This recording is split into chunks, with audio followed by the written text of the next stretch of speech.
Thank Petros for putting this together. I think one of the big challenges of this pandemic moment is figuring out what positive things can come out of all of this disruption. And I think this is an incredibly positive thing that has come out of this. Seeing so many people around the world in so many different time zones coming together to celebrate all of this wonderful scholarship. It's really inspiring. And I think this is really it's really making something wonderful out of what really is a necessary kind of evil. So I hope that this continues, and this is a lesson we all kind of take away positive things from as we move forward. I'm really honored and really pleased to be able to introduce Jaclyn Maxwell, who's an associate professor with a joint appointment in the Department of History and the Department of Classics and Religious Studies at Ohio University in Ohio in the US. Jaclyn is one of the most outstanding and inspiring scholars working on figures like John Chrysostom. And her first book, Communication and Christianization in Late Antiquity, John Chrysostom and his congregation in Antioch, does a really wonderful job of situating Chrysostom in his intellectual world and in the social environment that he inhabits, both as a bishop and also as an individual. She's continued to do work. That book came out in 2006 from Cambridge, and she's continued to do work on topics like popular engagement in theological discussion, the influence of socioeconomic standing on ideas about virtue, and elite attitudes towards lower class people in late antiquity. And the book under discussion, in a sense, brings these strands of scholarship together. The title is Simplicity and Humility in Late Antique Christian Thought, and the book actually comes out this year from Cambridge. It's a wonderful study that looks at the complicated ways in which well-educated late antique Christian thinkers from elite or semi-elite backgrounds work to come to terms with the seeming incongruity between their backgrounds and the biblical emphasis placed on simplicity and humility. And what Professor Maxwell shows is that these discussions and engagements play out in extremely interesting ways, with elite status sometimes being deployed as a weapon, sometimes being downplayed, and sometimes forming the mechanisms by which Christian leadership can attack people like Eunomius or Aetius or others of moderate or middling social background. And there was, she shows, a sort of cognitive dissonance that allows for the selective deployment of ideas of simplicity and humility in the critical Christian formative period of the mid-4th to early 5th centuries.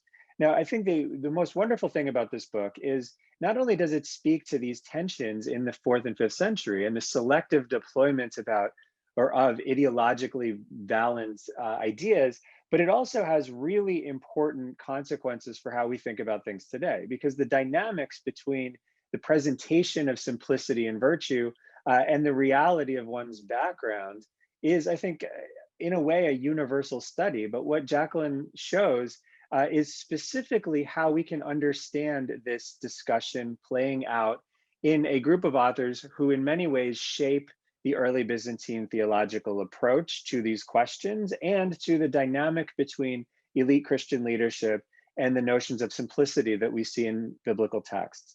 So I want to hand things over to Professor Maxwell and look very much forward to her talking more about the book in detail.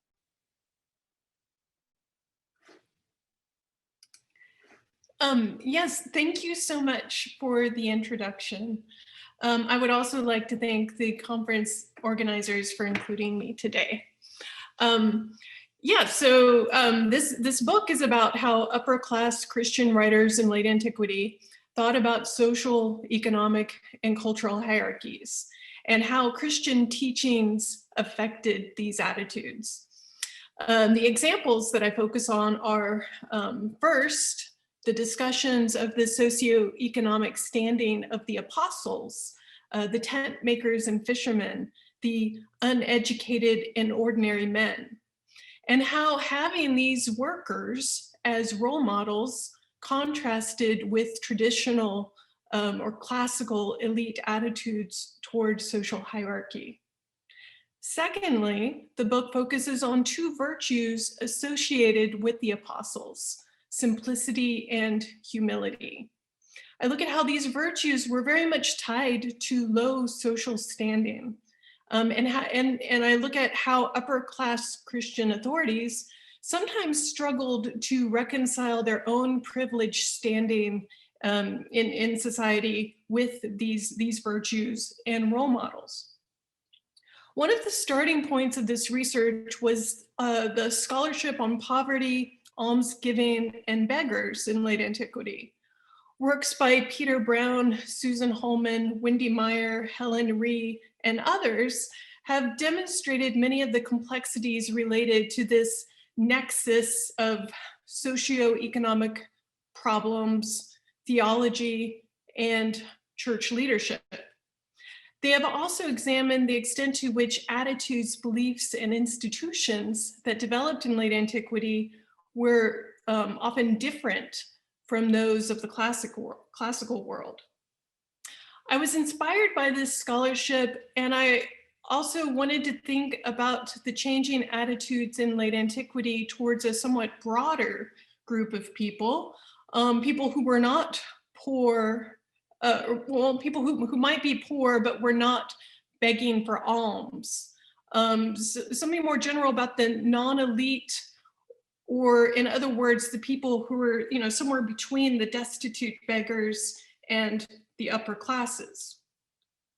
I wanted to examine attitudes by upper class writers and church officials towards just generally uneducated people, laborers, artisans, and look for the ways that the influence of Christianity did or did not affect those attitudes. I was thinking, I started off thinking about condescension, contempt, snobbery towards workers, disdain for work and the living conditions for ordinary people, snobbery toward people who did not benefit from an advanced education or a prominent family. So I started off just sort of trying to collect references along those lines. And gradually I came to focus on the discussions of the apostles and their virtues. So like poverty, both simplicity and humility were also socioeconomic conditions that became associated with spiritual virtue. And generally, these had not been virtues in the classical world.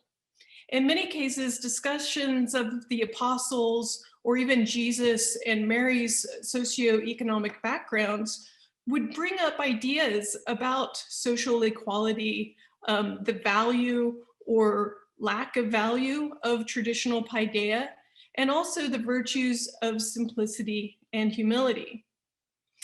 Initially, I considered drawing on Latin authors as well, especially Jerome, but I decided to limit this book to Greek writers of the mid-4th to early 5th centuries. And most of the discussions are drawn from the Cappadocian Fathers and John Chrysostom. There is a chapter on the tension between the simplicity of the apostles versus the reverence for elite education. This chapter draws largely from the church historians and how they depict participants in theological controversies, and how in that context, simplicity could be a virtue and also simultaneously a liability. It would have been possible to examine these ideas in greater depth by focusing solely on one author. I tried to strike a balance between looking at multiple authors and also going into some depth. If it turns out that other scholars find these questions to be interesting, there could definitely be more studies, both on a more focused level, looking at one particular author or work, and there could also be other works aiming for a broader synthesis. In a number of passages, I found that these church leaders acknowledged the socioeconomic context of the New Testament figures, that the apostles were unlearned and ordinary men. And in some cases, this recognition led patristic writers to question the social, economic, and cultural hierarchies in their own world. Sometimes it made them think about the possibility that elite education was not actually so important, or maybe a noble family isn't something to brag about. But in the text I look at, this realization also sometimes faded away or was drowned out by their own upper class, ideas, that their own formation, their own situation in their world, by their own strong attraction to traditional understandings of hierarchy. This was most clearly the case, I argue, well, in my examples, with Gregory of Nazianzus, where he really goes back and forth between being very much immersed in his elite identity, but it sometimes recognizes, a broader equality of people. By contrast, John Chrysostom was much more consistent regarding how he expressed his understanding of the low status of the apostles.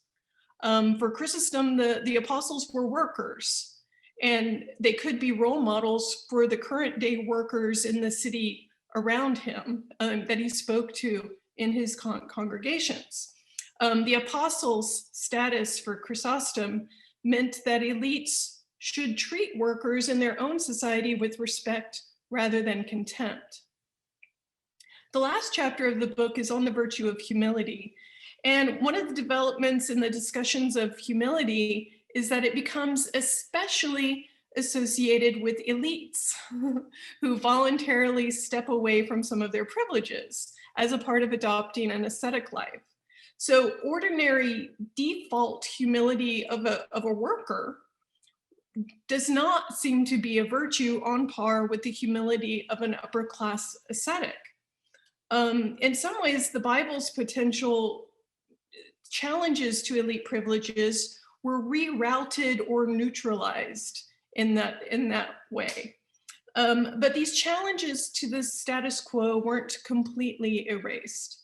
The virtues of simplicity and humility and the socioeconomic background of the apostles did lead to new possibilities for questioning typical social hierarchies. Thank you.